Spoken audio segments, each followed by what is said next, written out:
আপনারা এখন দেখতে পাচ্ছেন হুগলি জেলার সব থেকে বড় মন্দির ব্রহ্মদত্ত ধাম, যেটা অবস্থিত বনমালীপুরে।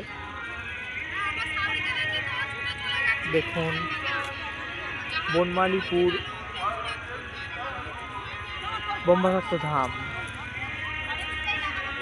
পুরো ভারতে 4টি ধাম রয়েছে। ব্রহ্মদত্ত ধাম, তার 4টি শাখা, তার মধ্যে একটি হলো এই হুগলি জেলায় অবস্থিত বনমালীপুরে। খুবই দৃষ্টিনন্দন এই মন্দির। প্রায় 118 বিঘে সম্পত্তির ওপর এই মন্দিরের বিভিন্ন অংশ রয়েছে, আর প্রায় 20 বিঘের উপর মন্দিরটি রয়েছে। প্রতি বৃহস্পতিবার এখানে ভোগ প্রদান করা হয়। চলে আসতে পারেন ব্রহ্মদত্ত ধাম, নিত্য পুজো হয় এখানে, সকলে চলে আসুন। এবার কী করে আসবেন সেটাও বলে দিচ্ছি। কলকাতা থেকে কড লাইনে বাড়িপাড়া নামবেন, সেখান থেকে অটো বা টোটো ধরে 20 মিনিট। বনমালীপুর থেকে বহু মানুষ এই মন্দিরে আসেন ব্রহ্মদত্ত ধামটি দেখতে। এখন আপনাদের আমি রাত্রির ধামের ছবি দেখাচ্ছি। সকাল 8টা থেকে রাত্রি 8টা অবধি খোলা থাকে এই মন্দির। কেবলমাত্র বৃহস্পতিবার ভোগদান করা হয়, অন্নভোগ প্রদান করা হয়।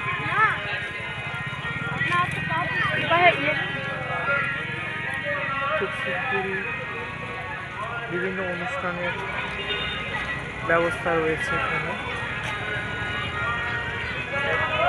ধামের বাৎসরিক অনুষ্ঠান হয়ে গেল, সেটি এখানে দেখতে পাচ্ছেন। এবার বলি এখানে কি আছে। এখানে ত্রিদেবের মূর্তি রয়েছে, ব্রহ্মা বিষ্ণু মহেশ্বরের মূর্তি। এছাড়া পার্বতীর মূর্তি রয়েছে, শিবের মূর্তি রয়েছে,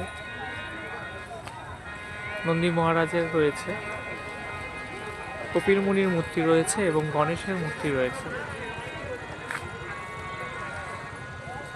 দেখছেন ব্রহ্মদত্ত ধাম, যেটি হুগলি জেলার সব থেকে বড় মন্দির। কত সুন্দর সাজানো হয়েছে। এগুলো দেখছেন পুজো ডালা বিক্রির ঘর, আর এইখানে রয়েছে জুতো রাখার ঘর।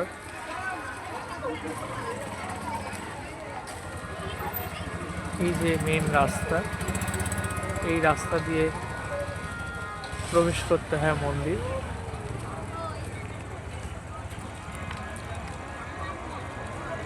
জয় ত্রিদেব, জয় ব্রহ্মা বিষ্ণু মহেশ্বর। আবার আপনাদের আমি মন্দিরটি দেখাই। দেখুন ব্রহ্মদত্ত ধাম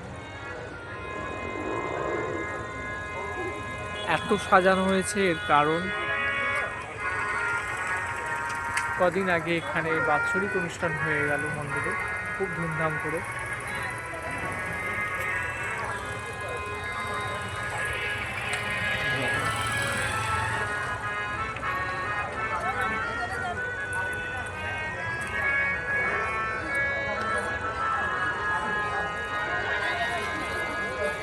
আপনারা দেখুন ব্রহ্মদত্ত ধামের ভিডিওটি। ভালো লাগলে বলবেন, আরও ভিডিও ছাড়বো এই মন্দিরের। উৎসাহ পাবো অবশ্যই যদি আপনারা লেখেন, কিছু মন্তব্য করেন, তাহলে আমি আরও ভিডিও করে আপনাদের কাছে পৌঁছে দেব। জয় ত্রিদেব, জয় ব্রহ্মা বিষ্ণু মহেশ্বর।